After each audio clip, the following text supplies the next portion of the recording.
All right, folks, thank you for being with us this evening. My name is Diego Ochoa. I'm superintendent of the Mateo-Foster City School District, and this is one of our communication channels that we use in the district. I'm super excited to be here with two of my colleagues in administration. I'm going to let them introduce themselves, starting with my coworker across the table here. Sure, I'm David Chambliss. I'm the Assistant Superintendent for Education Services. Awesome. And you're how many years here? Beginning my fifth. Beginning your fifth year, but before that you were also across the bridge over in Oakland Unified. That's correct. Former school principal, teacher, deputy principal, chief, academic one officer. of those long titles. It was a long title. I don't always remember it verbatim, but it was an important job you had. They're really working on the academics. Yes, absolutely. And what did you teach when you were a teacher? I was at the high school level, and I worked in a small school, so I taught English and social studies, improv, theater, PE, ethnic studies. I taught culinary arts one year in a small high school. So they needed a culinary arts, and so guess what? Here I am. Tamales 101. And who else am I with? Kyla Jimenez. I'm the coordinator of evaluation, research, and assessment. Yes. Mix it up. And you're new. Brand new. So you're still learning your title here. Correct. 60 days in. 60 days. Is it really that many days? It's 60 days today. Oh, that's wow. Yeah. That's great. But not originally from here. Nope. I'm originally from Palm Springs Unified, and actually Palm Springs. I was former elementary and middle school principal. Where it gets hot. Where it gets hot, 115 today. Yes, but there's lots of golf out there, I hear. Yes, if you like. And the summer nights are pretty, right? Absolutely beautiful. Yeah, summer nights in the desert are really nice. There's a peacefulness to it. But we're all here today to talk equity, to talk about student achievement, because we work in a district where part of what we're trying to do is we're trying to be focused on outcomes that we see coming our way. And I want to spend a couple of minutes talking to members of the public about tonight's event, which is we really want you to type into the chat. We want you to know that our coordinator of communications, Diego Perez, is with us tonight. Thank you, Diego. He's off camera as always, but he's moderating tonight. And this is an opportunity for members of the public to ask us questions. And sometimes there aren't questions, and that's okay too, because people are watching and taking notes and learning. But tonight's really great because it gives us an opportunity to share with our families and with our community how we're setting up our academics in this district in a way that allows us to be data informed. So I want to take it down to the parent and student level. And when you send your kids to our schools, starting in kindergarten, within a couple of weeks of school starting, we administer exams. Because we really want to know where everyone is starting their academic career.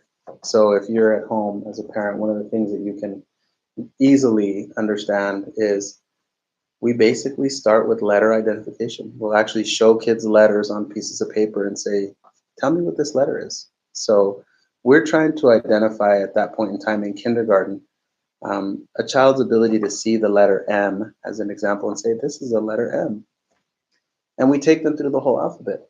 A lot of kids know the alphabet, some don't. We record that information because we want to know after a certain number of months, how many kids are making progress and who may not be making progress. So we're actually starting a process in this district where our teachers are implementing these very important assessments in their classes. And it's happening all at the same time for every school in the district. So Kyla, you'll get a chance to talk about this in a few minutes, but we're basically building our data system. It's ours. We're putting it together. It's based on our tests. It's reviewable by our staff. We're not waiting for the state of California to come in and test our students for us because that takes too long. And we really want to have the kind of school culture where, you know, we want to check right away, but we also don't want the test to last an hour long. You know, I don't want a 5-year-old taking an hour-long test. I want them with their teacher working on something super important for a couple of minutes. And then we record that information. And that's going to be part of the conversation tonight. What maybe isn't necessarily always evident to parents and to our community is how a simple assessment like that relates to our community and to the factors in our community. So we might have a classroom with 24 kids, and you say, okay, let's bring these 24 students in as a kinder class. And of these 24 students, 23 of them already know all their letters. And we have schools that are actually like that. That's an actual example from this district. And then we have classrooms where there's 24 students starting in kindergarten, and 3 of them know all 26 letters. And that is an actual number that I checked on today. So this is the same community. What's happening?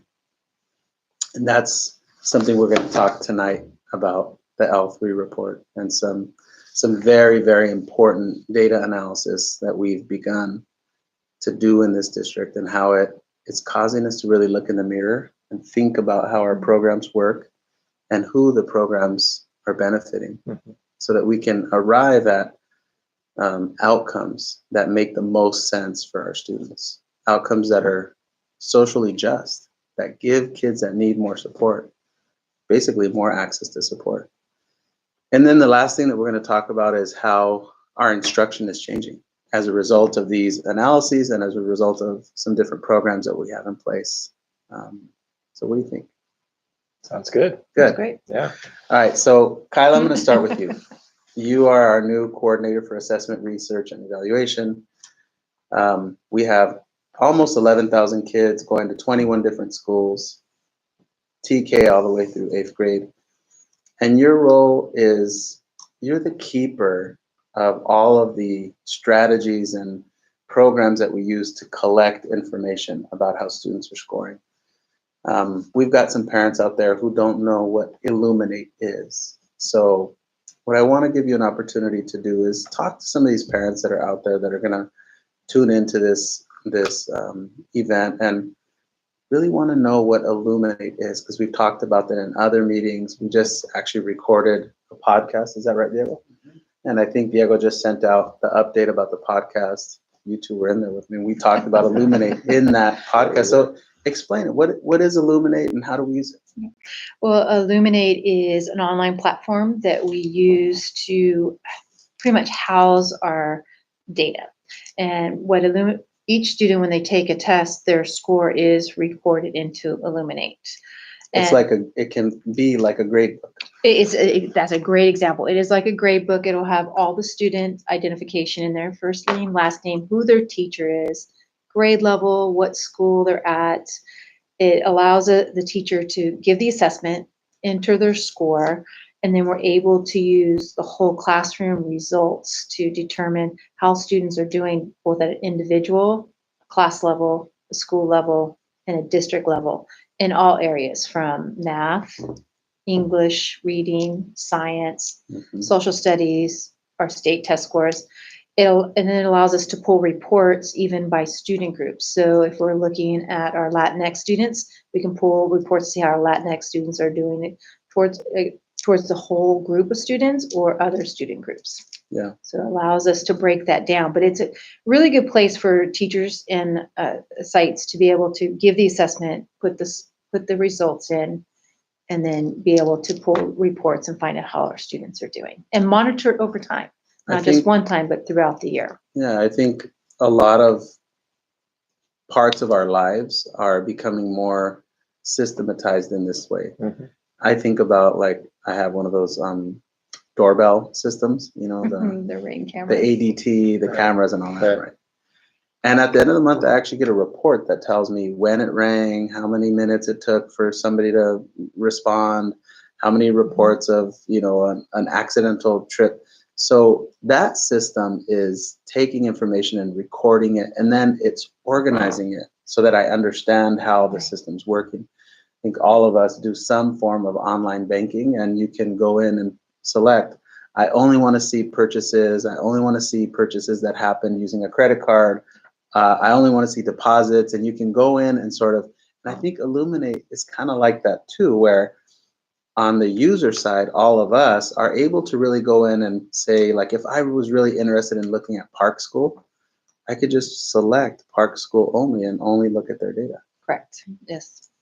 Because it's one of those things where we're now collecting a lot of data, so that means there's a lot to look at. So we have a tool that makes it easy for us to look at the things that we want to look at, so that we're not overwhelmed. Right. And be able to see it faster and not wait for the results. Not wait weeks. Right. When we, David, you and I were principals at the time. I don't know if you were principals back in the good old days of the STAR tests. Yeah. Yes, I was. Yeah. Do you remember those days? We gave tests like physical, then we would have to keep them and box them. And do you remember what would happen if you lost one? Oh my gosh. You have to call the state. The state sends a report. You have to fill out a report. It was sort of like almost like you may have copied it or cheated in some way, or there was a paranoia about what was happening with the physical tests. After you box them up, you send them off, and you actually didn't hear back until November. It took 6 months to grade the tests and then apply the tests to school. And then when you got your information back, you got it as physical reports. You didn't get these beautiful data sets that you could work with. And we're far away from that. Now we're almost doing the reverse. We have classroom teachers all throughout the district giving simple tests and then entering the data for only their students. It gets populated into Illuminate. Now we can see every kid in the school.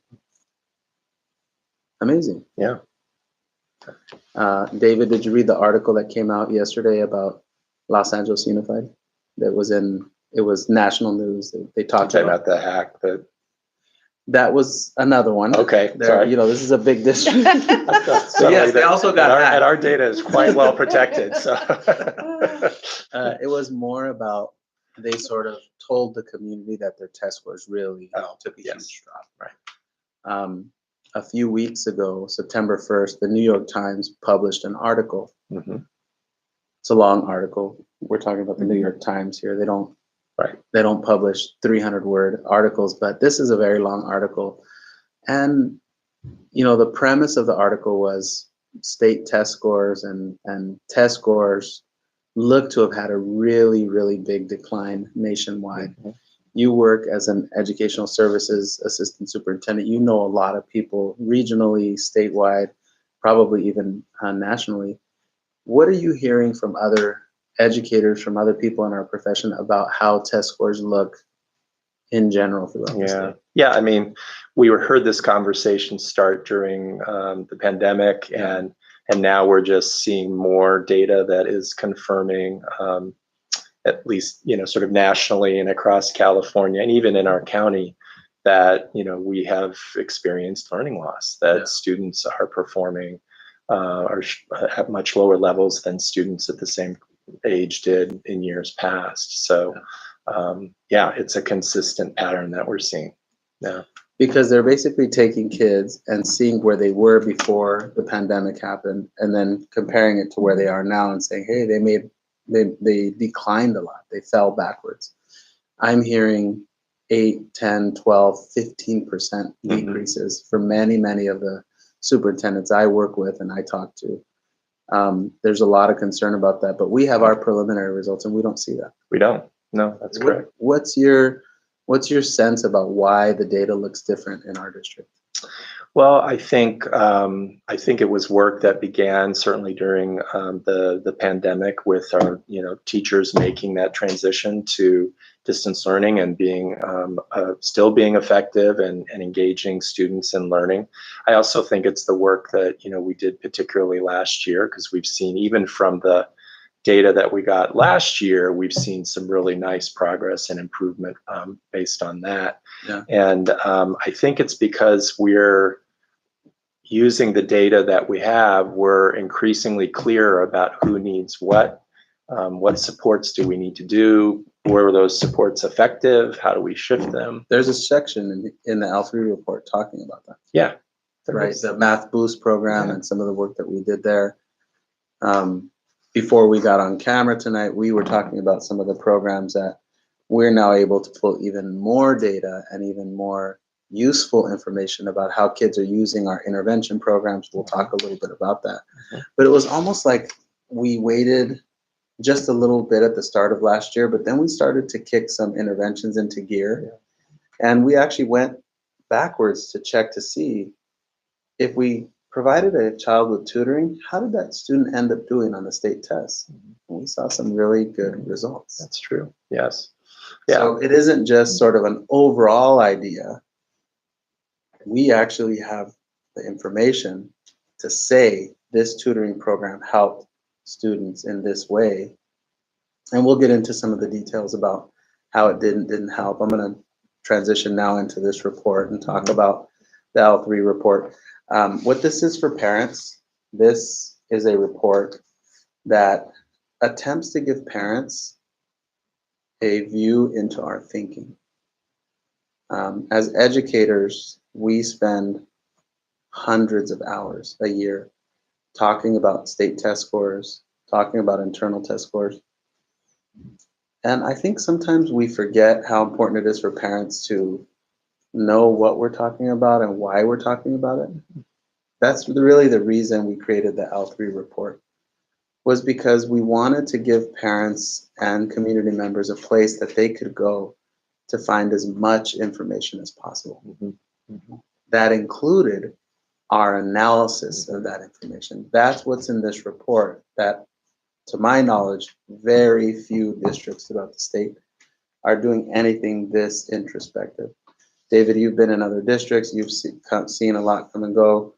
Kyla, same for you. I think it's fair to say in education, we have a habit of administering tests, waiting for the results, sharing the results via the internet, and moving on to the next test. Right. And not making clear what sense we're making of that information. How are these results affecting our decision making? Right. This report's going to tell you. Yeah. So let's get into it. Yeah.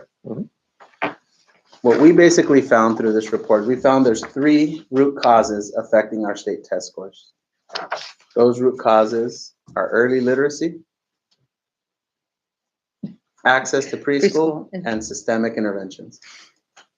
I think probably every educator says, absolutely. So let's talk about it. David, you've been with this district now for 5 years.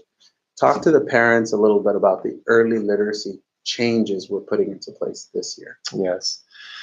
So we've seen the pattern over the last many years that while overall our district shows evidence of success in literacy, we have many groups of students that are very far from the sphere of success. And so when we go back and we try to understand what's at the root of that lack of success, we're increasingly clear that it has to do with their learning at the foundational levels.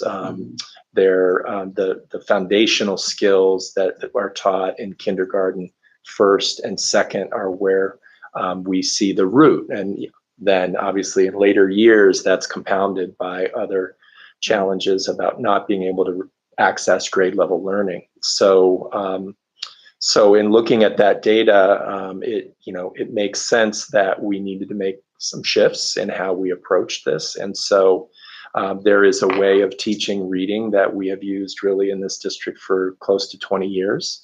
It's typically described as balanced literacy.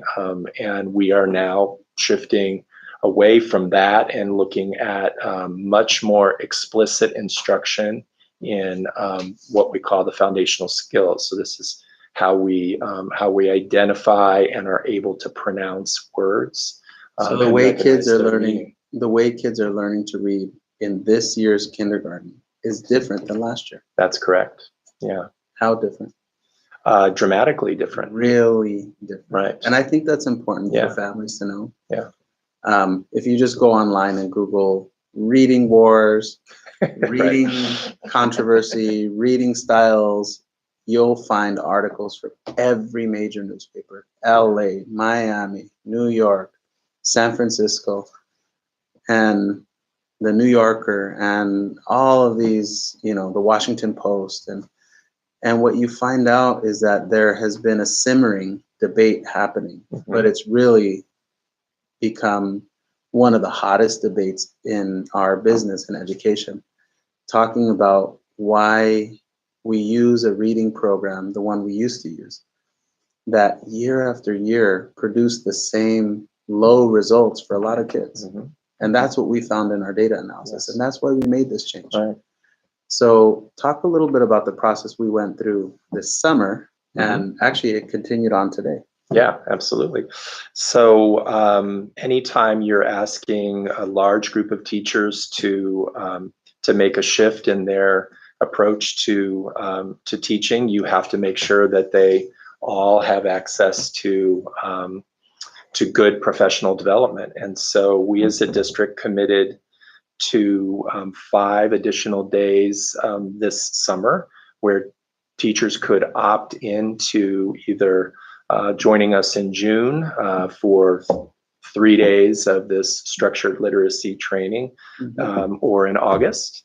And then, we understood we were just rolling this out. People make vacation plans. And we told them very late. We told them in late April. Right.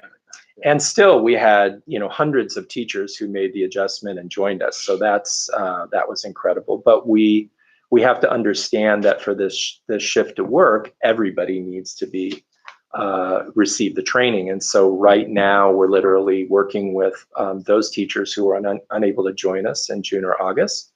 And we are making sure that they get the 3 days of learning that their colleagues received.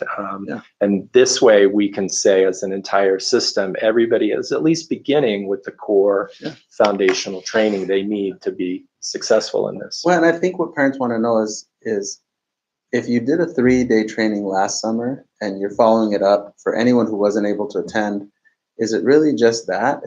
And I think that parents want to know that you and I and the executive cabinet and the school board, we have basically committed to offering these summer trainings again next year and again the third year out. Right.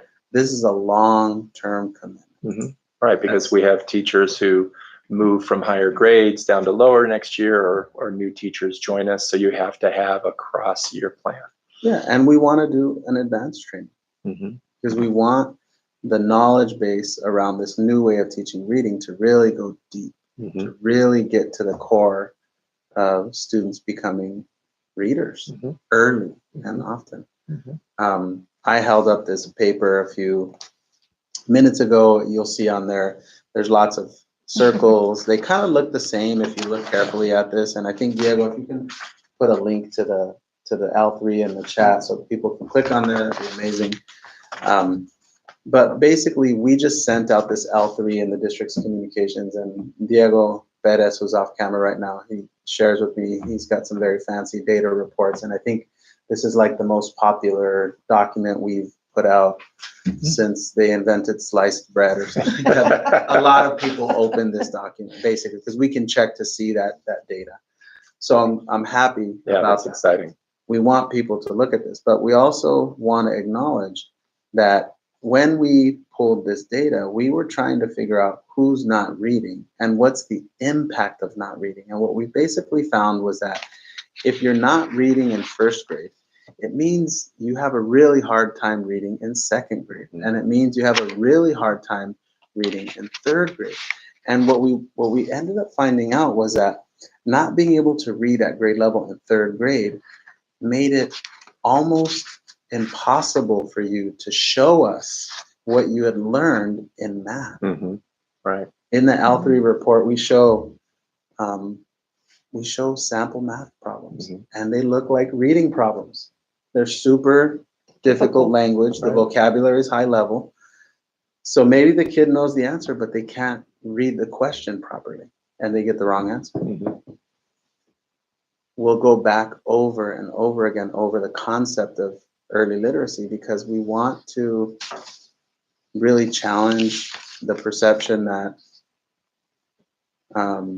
it's two different groups of kids. Like, because I think we're either all married to one or related to somebody who says, I'm not a math person. Right. We all know somebody in our lives who says, I'm not a math person. In this instance, if you can't read at third grade, it's difficult for us to know whether or not you are a math person or not. And we want to interrupt that predictability. The second thing is not reading at kinder means you're not reading at third. So that's really the predictability we want to get in the way of.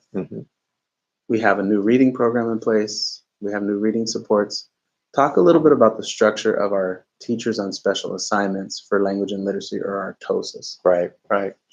So we have a group of teachers on special assignment whose main job is focused at the kindergarten to second grade level, where they are either themselves leading groups of students through our PAF curriculum, or they are modeling with their colleagues in their colleagues' classrooms and supporting those colleagues in their development as teachers of this structured literacy.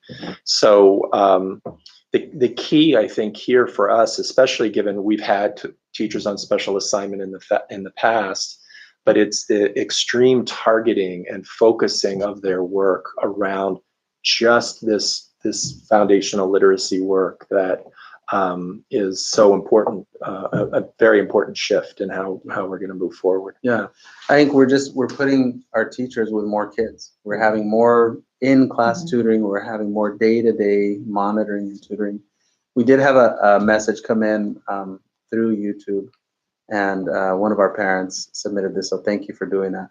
The comment is, I'm not sure if it's mentioned in the New York Times article referring to the test scores going up and down, but I believe the impact of losing caregivers and other relatives or community members due to COVID, meaning like they pass away as a result of COVID, can't be ignored or dismissed. And the precautions we took to prevent community spread could have had actually a pretty solid impact on having those ill effects, those very devastating effects impact our students. So I'll take this opportunity to agree with this comment.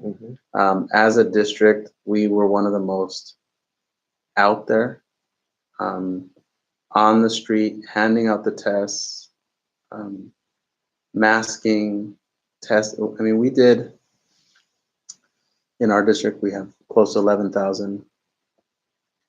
We had close to 8,000 doing pool testing every week. Wow. Not a lot of districts did that. No.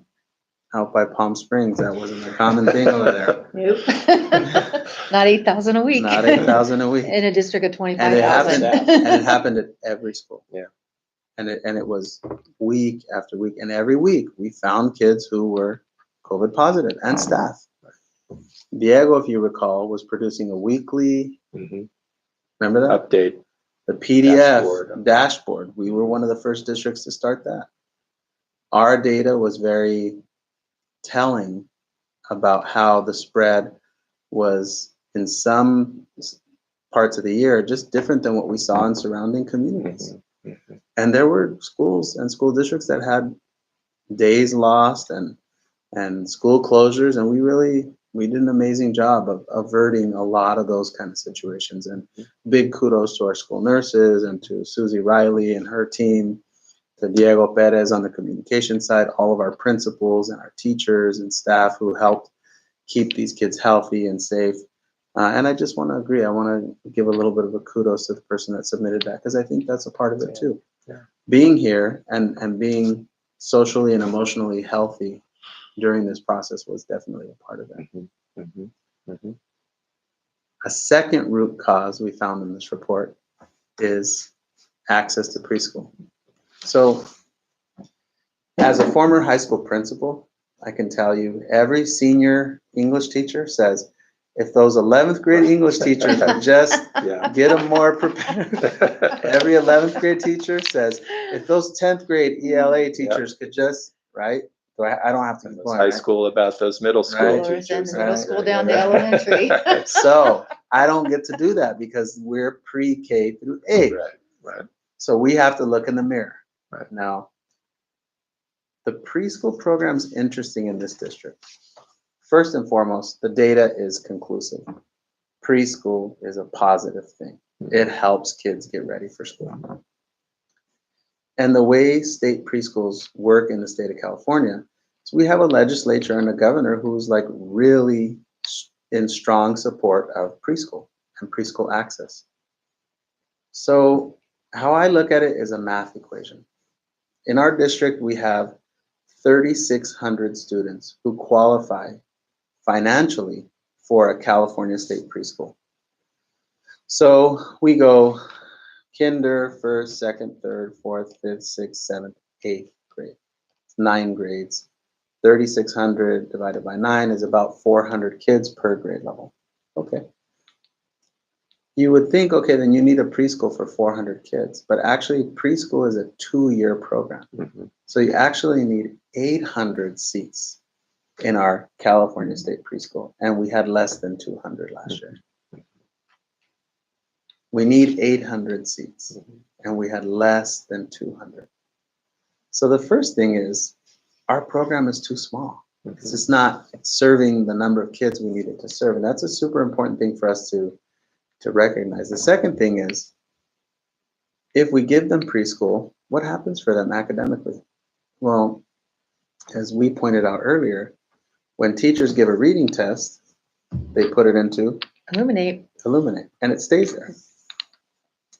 And Illuminate actually connects it to their student ID. correct, Okay. right. So I can go into my roles, my role sheets district-wide, using a different program, not Illuminate, and I can check to see who was in a preschool class 5 years ago. And I did that. And that data is in this report.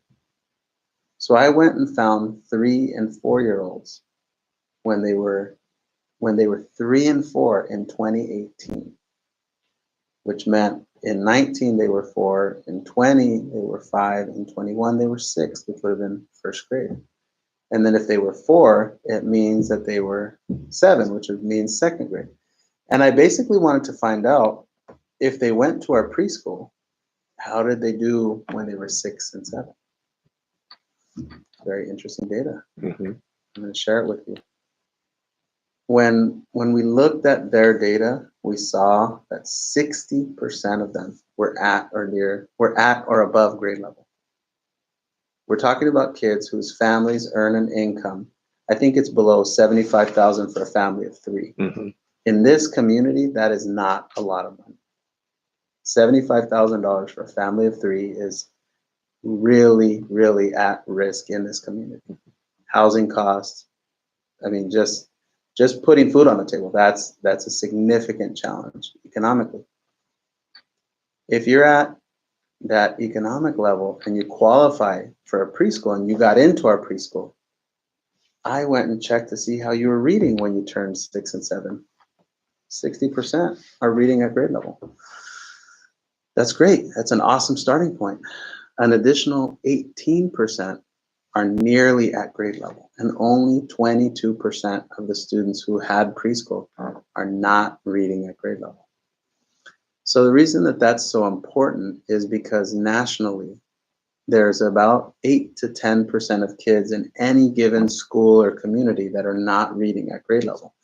This is just a statistic that applies to every district, not us, not San Francisco or Oakland or LA, every single district. It's just sort of a rule of thumb. About 10% of students are going to really struggle academically. Okay, so we're at basically 22%. The average is 10. Okay, I can work with that. I can get a program together to help this group of kids who's not making it, right? And then we check to see kids who qualified economically but didn't go to our preschools, and the numbers were real devastating. Only 11% are reading at grade level. And then 20% are nearly reading at grade level. So that if you add those two up, it's 31% kids, 3 out of 10, means 7 out of 10 kids who qualified for the preschool economically but didn't get into one of our preschools is not at grade level. That's our starting point. As we know, the preschool access created this big benefit for kids. That's what we're going to do. That's what we're going to focus on. That's what we're going to move towards that data. We're going to try to get more preschool classes open and get them involved in learning their letters and making friends and getting acclimated to school. I'll share with you an experience we had You can put this on here, Diego, if you're done with that. An experience we had just the other day, I visited San Mateo Park Elementary School. We had a board community workshop there last week. And I went with Trustee Noelia Corzo and Trustee Shara Watkins, actually Vice President Watkins and Clerk Corzo. And we met with 25 parents at San Mateo Park. It's a big meeting. It's a lot of parents that show up to an evening meeting. We actually timed it so that it happened at the end of the new Boys and Girls Club after school program there. I don't know if you know this, but they're serving 135 kids who qualify for income assistance. And they're getting 5 days a week from 3 p.m. to 6 p.m. of sports and music and art and reading and writing and math. So I'm just over the moon about that in general. But in addition to that, we held this parent meeting, parents that stayed behind, and we gave our spiel. We talked for 10 minutes to the parents. They were all very gracious. And I said, now I'm going to turn it over to you, and I want you to tell me, what are we not doing? What do you want to say, change this? Or what do you want to say, thank you for this? And the first parent that raised their hand said, I'm from Guatemala, and I'm new here, and my child loves San Mateo Park. Just having the best experience. She has a great teacher who just so kind to these kids and doing a great job with my daughter. The only thing is, she didn't ever go to preschool. We couldn't get her into a preschool. So the first couple of weeks were rough. For kinder, yes. Because she hasn't been in school. And I think all of us know that as parents. When your child doesn't get into preschool, when your child, is at the age for preschool but doesn't get into preschool, it's almost like every day a door gets closed because it's a conversation they didn't have with another kid their age. It's a song they didn't listen to. It's a book they didn't get to hear, right? It's a game they didn't get to play with another boy or girl. And what ends up happening is a lot of it is in-home care, which is sometimes it's the case that they're the only child with the adult that's caring for them. Or they're in an environment where academic work is not happening, where songs are not happening, where play is not happening. And all of those things are so developmentally important to a child's progress. And it was just interesting that this was the first comment a parent said. She was very positive. She said, we love this school. We're happy. Thank you. But how could I have gotten my child into preschool? So I turned to our 2 school board members and said, so can we please make a commitment to growing our preschool? And we stayed on that topic. We did get a comment from a participant that I want to read. And the question is, can you compare the percentage of preschool qualified population that attends preschool in our district to that of neighboring districts that have better achievement scores among their disadvantaged? I think we could do something like that. Good question. Yeah, so I think just to clarify it for all the viewers and participants. So I'm making the argument that we have a lot of kids who aren't in preschool who should be in preschool. And the question is, could we possibly look at another district that has a high percentage of their kids in preschool? And how do they do academically? Now, what I won't make a comparison about, because I will make that comparison, who's in preschool and who's not in preschool. What I won't make the comparison about is how are their kids doing 3 years later in reading? And let me tell you why. I don't know how they're teaching them to read. And I don't know that they're testing their kids with the same regularity and consistency that we're testing our students. Because we're taking internal test score data and comparing it to 4 years ago, 5 years ago enrollment data. Not every district is doing it. In fact, I can tell I've worked in multiple districts. Kyla, you're sitting there shaking your head. It doesn't happen. What happens? The comparison of that long term with students coming in, especially preschool, we don't tend to monitor how preschool students are doing once they hit elementary school. So this is the first time I've ever seen it done. How long have you been in education? 31 years. And a former kindergarten teacher, so. This kind of analysis. Yeah, and I mean, You've been in education 53 years. Yeah, perhaps. 71 years Yeah, in education. maybe a little longer. I mean, a lot of people know about the big research about it, but don't know precisely about our kids with our data and see it so clearly. So clearly and track it. Mm-hmm. I think every district could pull this data, but to sort of lift the veil for our parents and for our community, I want people to understand that this is not some program we bought. This is not, we didn't find somebody who's doing this for us. We, the practitioners, are sitting at our computers with our technology resources, and we're putting major hours into doing this analysis and thinking about it. David, I frequently meet with you and your team in here in this office to discuss this. Actually, we did it earlier today. Right. We're already starting the data analysis, and it's only September 14th. Less than 30 days, right, of school. We're already deep into the data analysis. And I think every school year you have to spend 5-6 days just kids getting to know their teacher and getting to know their school rules. And I mean, that's in any book on how to run a school. You have to give kids time to acclimate to their school environment. But we're not waiting. And our data says, open up your preschool classrooms. Mm-hmm. So here's the question a lot of people in our community are going to want to know. How will you pay for this? We're going to write grants. We applied last spring, and we just got notified we're receiving $150,000 for more programming.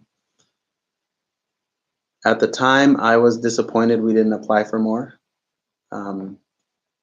We weren't ready to apply for more yet. We hadn't done this data analysis. And ironically, many school districts throughout California did not apply for the funds. So the state reached out to all of us and said, hey, we're going to put a second application out there. If you're interested, sign up for this. We're going all in. Mm-hmm. We're going to ask for funding for every single classroom that we need. We're sitting on a bunch of classrooms because through the pandemic, our enrollment has decreased by several hundred kids. Region-wide, somewhere between 6 and 10% in every district. It's different in every community, but ours is the same. So when you have fewer students, you have more classrooms. Let's devote some of those to preschool and get kids in earlier and bring in funds to pay for those programs. Mm-hmm. That's part of our calculus. Yeah, it's exciting. Mm-hmm. I want to transition to talk about after-school support. David, your department supervises the summer school program, but also the math boost that we put into place last year. And this is our third root cause of our test score data, and that's systemic interventions. Mm-hmm. Basically, what are we doing to give kids support for their learning, regardless of what school they attend? So talk to the families a little bit about Math Boost, what we designed there, and then summer school and what we designed for summer school. Sure. So, I mean, I think over the years, we have taken the approach of supporting schools as they wanted to figure out how to do additional academic interventions with their students, and that led to places where students did have access, others didn't. It was very uneven, and so last year we made the commitment to saying we want a cross-district program in math, and we want to make sure that we have a consistent curriculum, a consistent length of time for providing the intervention, and so basically designed a program centrally that we then asked our teachers and our sites to support. And we began again with the data, and we identified those students from our internal district assessments that were our most struggling. We wanted to prioritize those students. and say, let's bring them in and set up three afternoons a week where they would be working with a teacher. We had a program which we are now even expanding upon, which is called ST Math, which is spatial temporal math, correct, which is quite effective in teaching what we call conceptual understanding. It's not just sort of doing worksheets and seeing how quickly you can add, subtract, multiply, divide, but actually helping students build a deeper understanding of what's behind it. And so our math team, working with that curriculum, developed a series of lessons and trained teachers. And those teachers then delivered that math boost, as we called it, from K-8. And we think preliminarily it was, we ran 2 sessions, one in the fall and one in the spring, and learned from what we did in the fall based on the data that we saw. And I think we're seeing, it's a first year effort. I think we're seeing some very positive results with, we, out of some 300 students, and again, these are 300 students who are most struggling students in math.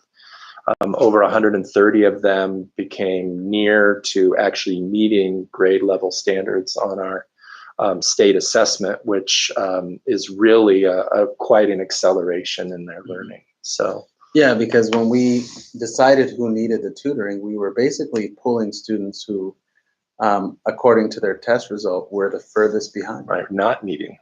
And some school districts will actually do the opposite. They'll take kids who are the closest to meeting standards and give them tutoring, which as an administrator, I could never be in favor of that. I just don't believe in doing things to make something look good.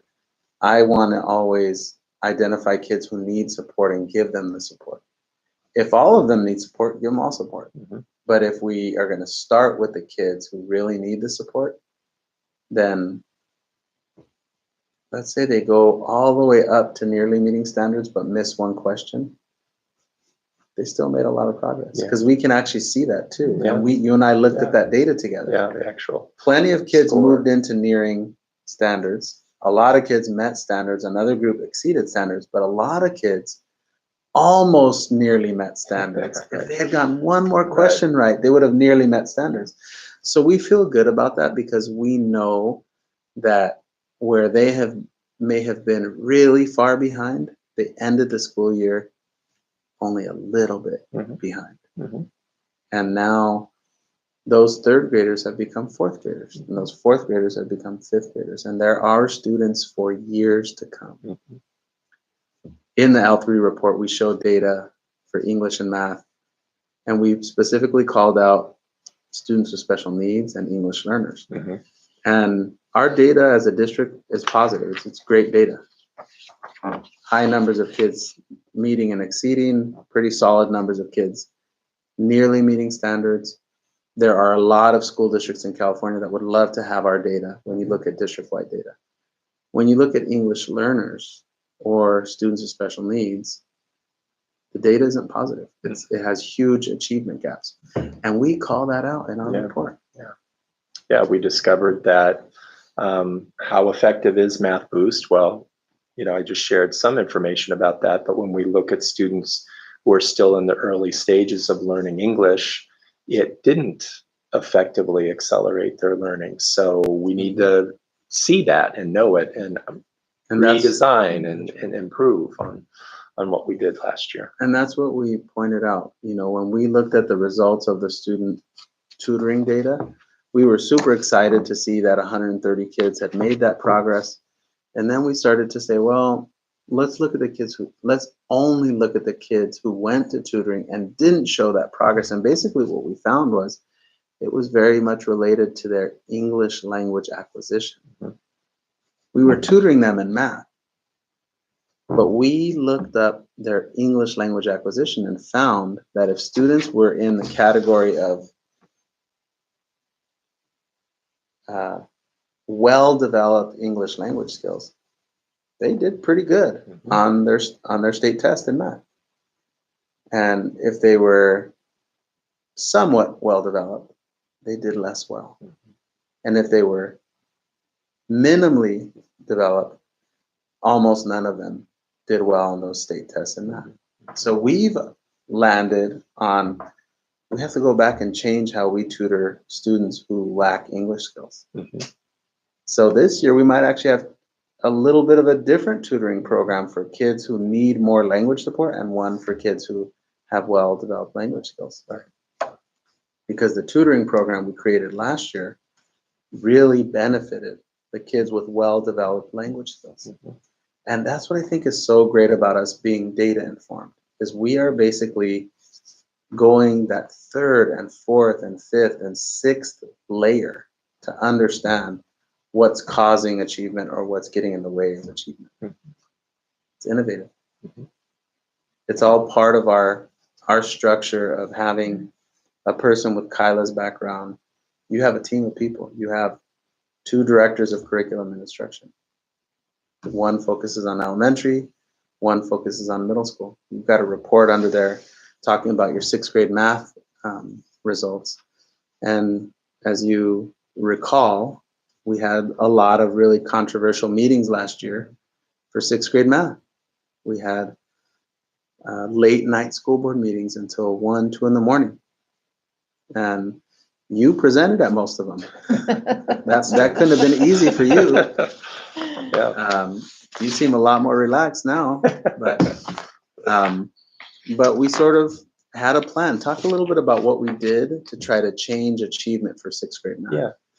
Yeah, I mean, as difficult as those meetings were, people who were engaged had a lot of questions and pushed us to think about, like, you know, this is a big shift that you're proposing. How are you going to pull this off, right? And we presented some ideas and laid out a plan for how we thought we wanted to do it. And, you know, first of all, it was grounded in supporting our 6th grade math teachers and making sure that we provided them with opportunities to collaborate with their colleagues, to have support around the curriculum development, to have teachers, fellow teachers who would push into their classroom and give them either an opportunity to see some expert modeling, or also just get feedback about how they were teaching in class. And so that investment in really saying at core is supporting our teachers to become stronger teachers was a critical move. So what a lot of people in the community heard was, you're eliminating advanced classes. Right. We looked at it as, we're going to give high quality instruction to every child. Right.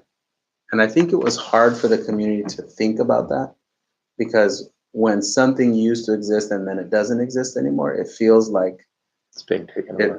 It got taken away, and it feels worse. It feels like it's always like you're at the gate and they go, hey, we're not letting anyone else in. You know, that feeling of like, they closed the door. I was going to go into that program and they just shut the program down. It did happen late in the year. It would have made matters different if it had happened in January instead of April. That also created a sense of urgency and stress to the situation. But we went into it saying, we're going to really support these teachers. And you do have a team of really amazing people who helped put that all together. And then you have great math teachers. You have really, really strong people who really focused on the math instruction. There are a lot of parents who are going to watch this and say, I don't really understand how my child's learning math because it just looks so different. And we think that's a good thing, because we see kids doing thoughtful, critical analysis of math, not just what we all learned. Maybe not Diego Perez, he's kind of young, but what we all learned, which was compute these numbers, enter this into a system and get a result, and then move on to the next series of problems. And we missed a lot of conceptual understanding. We focused on how many we got right and how many we got wrong, and we chased the number. We wanted that 100%. explaining what we were thinking about math was something none of us did, Right. as a general rule. Now, every single day, our students are explaining their thinking in their math classes. Right. It's very powerful. So the results come in, and what's happening statewide and nationwide is test scores, especially in the middle schools, are really dropping. And then we had another phenomenon that happened in our community was when the pandemic hit, we do have quite a number of families who could afford private school. Mm-hmm. So a really high number of families, I think it was something like 245 families Left. of kids who were of then third grade families, which are now sixth grade families, Right. whose kids were exceeding the standards in math, actually left. We have confirmed that they left the district to go elsewhere, whether they went parochial, private, online, or in some cases moved out of San Mateo and Foster City. They didn't come back. So when that happens, you should actually see a big drop in test scores because a lot of high achieving kids left the school district. Well, that didn't happen. In fact, our sixth grade test scores are better than they were before the pandemic. Mm-hmm. So that's like, wow, that's amazing. How'd that happen? What did we do to get that? It's in that report. Yeah. It's in the work. Yeah. It's not an accident. We didn't just trip over ourselves and fall into that result.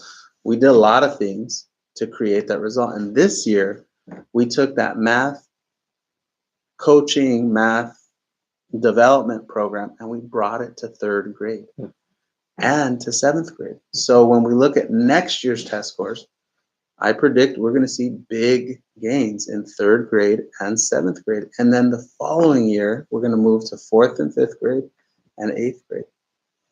And our state test results, especially for kids who are struggling to learn, are going to greatly improve over time. Mm-hmm. Because we're combining the desire to do something equitable, because that's what's at the heart of changing the math program. Right. We wanted to do something equitable.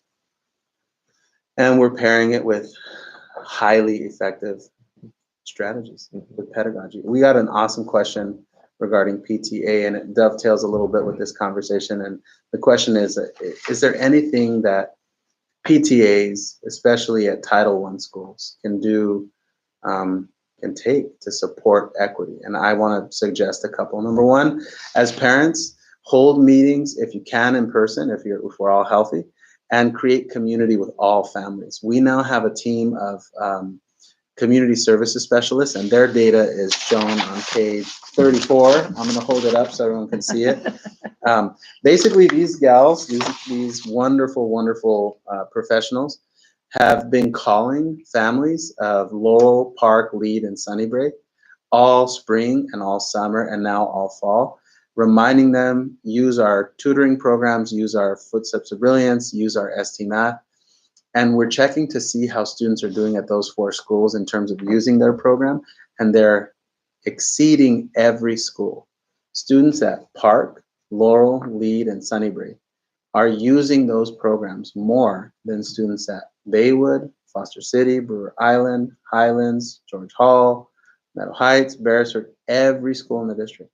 Those are our 4 leaders. Now, we're trying to cause that result. We hired these folks so that they could get on the phone and talk to parents and say, let's check your child's minutes right now together.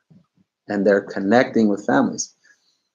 But these folks work for us at the district office. And I think one of the main things that PTA can help us do is hold meetings at the school to create community with those parents, to invite them to your PTA events. Let us pick up the phone and call them and invite them to the meeting and say, you know what, we'll be there. You know us. Let's create that on-ramp to be able to get you involved in your child's education. That's the first. Second thing, I always think that there's a great way to honor teachers and honor site staff. And PTAs can really create that sense of appreciation that, you know, it's a little bit hard to do when you're the employer. You know, it's sort of like, okay, that's nice. But when volunteers say, we want to honor you because your class has now read 500,000 words in Footsteps of Brilliance. And here's a certificate from the PTA. Here's a stuffed animal that we buy for the class from the PTA, or here's you know, some treats that we got for your class because of what you've achieved in Footsteps of Brilliance or ST Math or any other metric. I think that's always a really wonderful thing. And those kind of recognitions, they're actually hard to come by at Title I schools because the resources are more limited, you know. You know, we have schools where the PTA membership is just making it over the hump. You know, you have 20% of the parents join, and the registration fee is $50 a year. And then we have other schools where the registration for the PTA for the request for funding for the year is over $1,000. And that's a humongous difference. And that's something that our Title I schools feel. I do want to really highlight from a school district standpoint, we're putting resources into our Title I schools in a way that's very noticeable and making a strong impact. So when we talk about things like teachers that are there to help kids with reading, schools that need more help get more help. They have more reading teachers than schools where the need isn't there. So it's important to acknowledge things like that, but also just create that pathway for our PTAs to be able to provide us that financial support if they want. Also create community with their colleagues. We are coming to the end of our time, but I want to give each of you an opportunity to, you know, suggest where we go from here. You know, David, you've got the big picture for the department. Kyla, you're real focused on the upcoming work. What's on your table? What's on your plateau here? What are you looking for in the next few months? Just to keep facilitating and supporting school sites around the data, making sure they have what they need to give the assessments, put them into Illuminate, get the reports back to them so they can make really informed decisions around the data for their students at the school site. This year. This year. In our classrooms. Not a year from now. No. Not 2 years from now. So if they give an assessment, my goal is to hopefully within 2 to 3 days, they have that data and they're able to change instruction immediately. Finish it up. David, you're at a different level in the organization. You're supervising all these departments. Tonight's discussion is about equity work. It's about a celebration of our achievement. What are you looking forward to in the next few months? Yeah, I think you know, we've mentioned a few of the new programs and curriculum that we're launching. There are others that are new at the middle school level too. And so, you know, our focus on making sure that the first instruction students receive is as strong as possible is really definitely our focus, you know, certainly for the next few months and beyond that. And then I think given the data that is still evident about the gaps that our certain groups experience, in my team, I think the work on behalf of our multilingual students has got to be the core of how we understand whether this new curriculum is working or not, and how we help our staff and our teachers become stronger in their ability to support multilingual students, whether it's through creating more inclusive community environments at our schools, or, you know, knowing how to make sure that student who may be sitting quietly through a lesson, how do we know for sure that they're actually engaged? So making sure that group and those families feel well supported and really thoroughly engaged in our learning is a huge priority for us. It's all in front of us. We have this report. Very exciting. We have some exciting opportunities ahead of us to analyze this year's data. I want to thank all of our parents. Thank you for being with us tonight. There's many, many miles ahead, but we're on a really wonderful path. And I just want to thank you both for being with me tonight. Thank you. Thank you. Thank you, Diego. Thank you, sir.